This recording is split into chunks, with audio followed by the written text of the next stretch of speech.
शिष्य थे उसके ऊपर उन्होंने कुछ बोला था, तो उसके ऊपर अखिलेश यादव ने लिखा है, छोटे दे रहे हैं बड़ों को श्राप, कुकर्मों का पड़ेगा पाप। अखिलेश जी ने बोला है ना। अखिलेश जी तो विद्वत्ता के मामले में सबसे ब्राह्मण को ही महान मानते हैं। तो जो ब्राह्मण बुद्धि में विद्वान है, ज्ञानवान है, तो अब तक तो जो देश में देखा है तो ब्राह्मण ही श्राप दिया है, आहिर तो कहीं नहीं दिया है कि दिया है। लेकिन वो तो ब्रजेश पाठक के बयान का जिक्र कर रहे हैं, उन्होंने कहा कि जिन लोगों ने चुटिया खींची उनको पाप लगेगा, तो उसी का शायद वो जिक्र कर रहे हैं। तो वो जिक्र कर रहा था, 1990 में क्या कर रही थी समाजवादी पार्टी, उसी शंकराचार्य को घसीट घसीट मार के खराब कर दिए, वो भूल गए।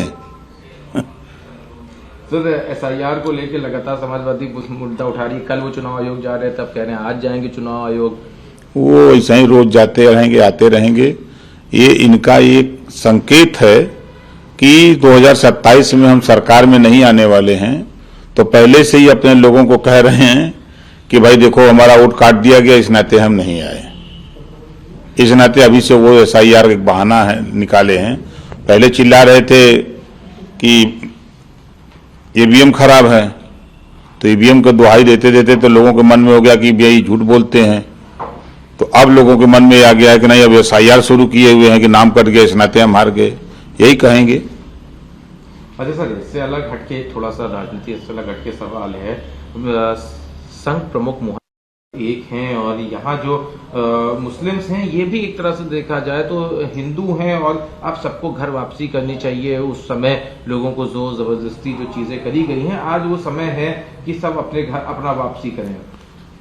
देखिए, जो विदेशी मुसलमान आए वो थोड़े से मुसलमान आए जो भारत पे शासन करने के लिए समय समय पर, तो यहाँ के जो व्यवस्था थी उस समय की, उस व्यवस्था से उबे हुए लोग इस्लाम कबूल किए।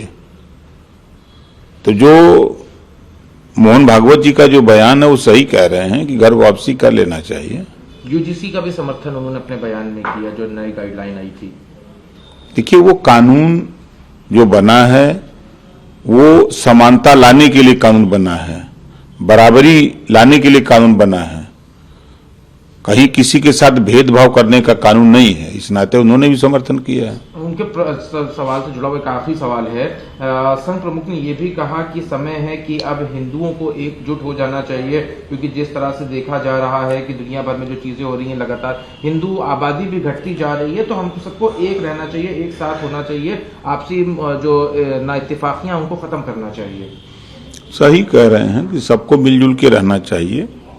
संविधान भी वही कहता है कि भाईचारा मिल्लत के साथ सब लोग रहें, एकजुट रहें। एक आखिरी सवाल है सर, इलाहाबाद हाईकोर्ट ने एक बड़ा वर्डिक्ट सुनाया है, इसमें मतलब एक अपनी दी है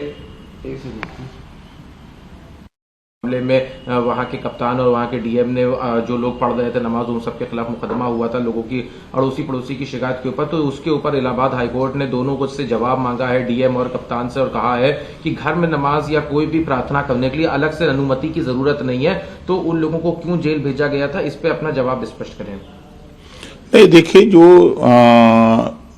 तो बहाना है कि नमाज का जो जिक्र हो रहा है उसमें जेल भेजे गए हैं, ऐसा आपत्ति नहीं है। जो वहां घटना घटी उस घटना के दृष्टि से जिले में माहौल शांत रहे, कोई विवाद न पैदा हो, इसके लिए लोगों के खिलाफ मुकदमे लिखे गए हैं।